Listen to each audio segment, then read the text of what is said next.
These are the men and women who ran Auschwitz, a hell on earth, the most notorious death camp the world has ever known. Folks, Fernando doing another video for the more survivalists. Please do stay for this video.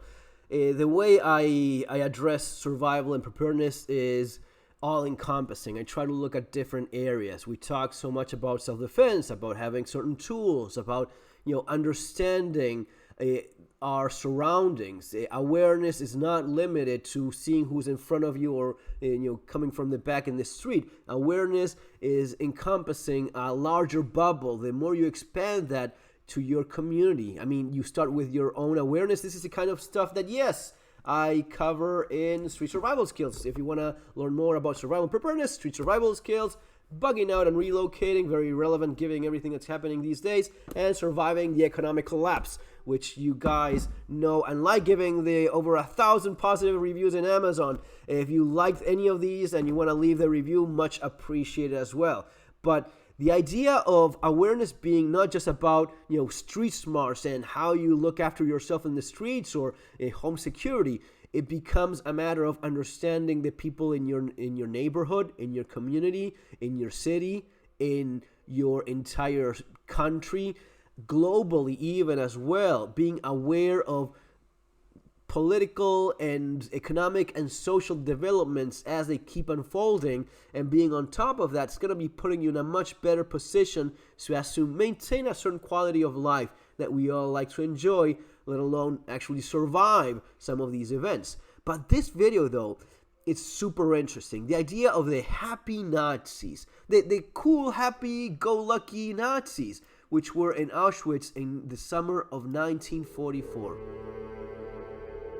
These are the men and women who ran Auschwitz, a hell on earth, the most notorious death camp the world has ever known. The photographs were taken at a nearby resort in the summer of 1944, when the slaughter was at its height. The moment, summer of 1944, the moment in which the camp was running at its maximum efficiency, slaughtering people in this summer camp nearby where these people, the workers of the camp, were staying. They were just having the time of their life. It was like a school holiday. These are young men and women. The women worked in communications. The men were actually guards in the camp. And they were having a blast, man. They were enjoying it. This was the summer that confirmed Auschwitz's place in the annals of evil. You look at these pictures, they look almost like normal people. They're devils. There's something in human flesh, because how you could sit there. But you see how the woman, the survivor of the camp, she cannot understand these are real human beings. For her, these are just devils, because having gone through that herself, how could you look at them any other way? These people don't have the basic, most essential compassion to others around them. They could not care less if little children, men and women, are being slaughtered, even worse than animals. There's no point in this. There's not a matter of, there's no reason how you could possibly justify, yet this, in their own minds, they do justify it. They are okay with it. They just have a good laugh. They are happy. They're enjoying the summer. So this is, you can look up the video yourselves. I'll leave the link below. The Unbearable Likeness of Being a Nazi, Journeyman Pictures. So this all started with a book that was, a photo album that was delivered to, where is it? I have that there. There we go. So the U.S. Holocaust Museum archivist, Rebecca Erbelding, this woman received a letter saying, hey, I have this photo album. I want to deliver it to you. And when she opened it, this is what she found. She found the Auschwitz album of the Nazis. These were the people. They would be in charge of saying, this many people came in, this number was selected for forced labor, and this number was selected for the gas chambers. And he would sign off on that before it was telegrammed to Berlin. So he absolutely knew everything that was going on.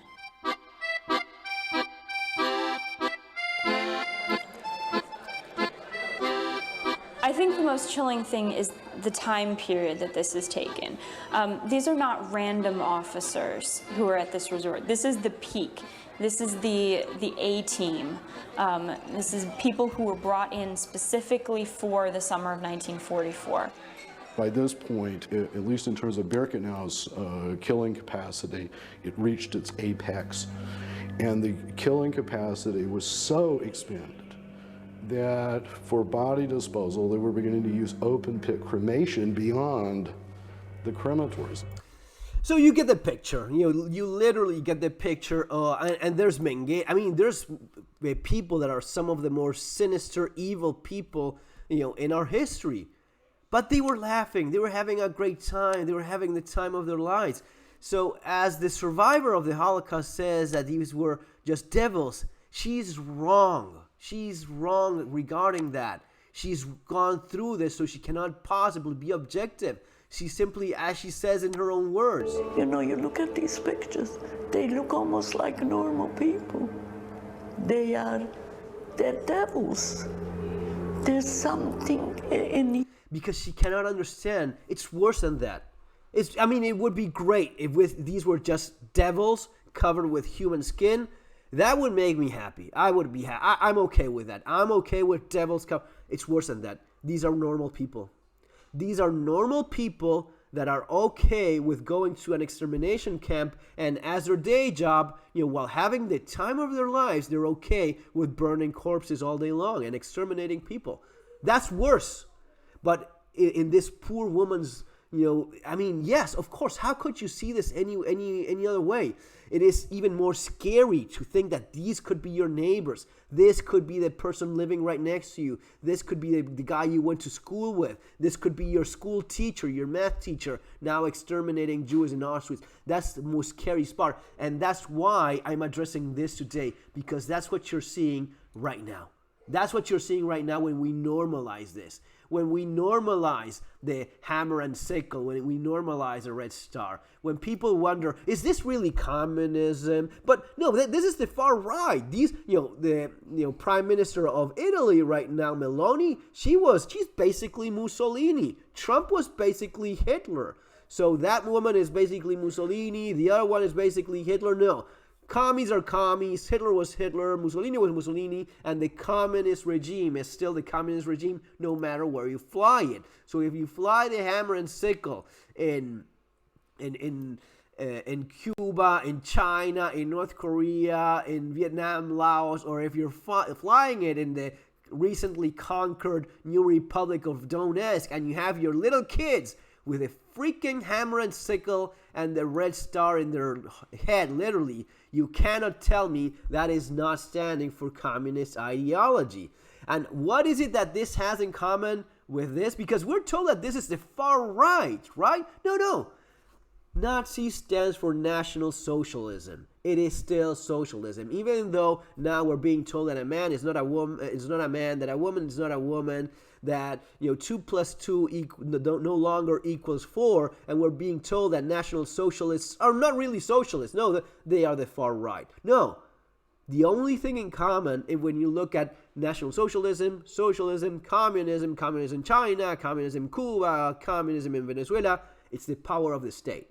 The absolute criteria of all of this is the absolute power of the state. When the state has absolute power and control, that's when you're talking about communism, that's when you're talking about Chinese socialism, when you're talking about the red star, the hammer and sickle, and all of this horror that has caused so much misery. Now, in the case of Putin, it's more like Louis XIV with I am the state. When you have simply one dictator that decides everything, it is still the absolute power of the state. The only difference is that the state is you, or the state is this guy, or the state is Vladimir Putin right now in Russia. But do you see it now? It is what Meloni said. Look at her speeches. They're actually quite good. Destroy the family. You're just a cog in the machine of the state for the greater good. You're just, reduced to a part of the state machinery. And that's what they're trying to do. And of course, they're smart about it. They destroy culture and values in the West, the idea of freedom, of democracy, of liberty, All of that is, no, that's a deep state. No, Fernando, you're wrong. You have to look at Russia. You're against communism? Okay, become a fucking Russian.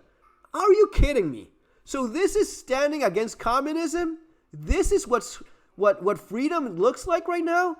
Are you insane? The hammer and sickle is freedom and it's opposing communism? No, that's communism. That's literally communism. All of these things that you're seeing right now and the way in which they handle the government, the way in which they're slaughtering their own people against what the Ukrainians right now, even themselves, define as a meat grinder, and they're throwing people at it. That's what these people stand for. That's what these guys stood for as well. Folks, see you on our next one. Have an awesome day. Take care.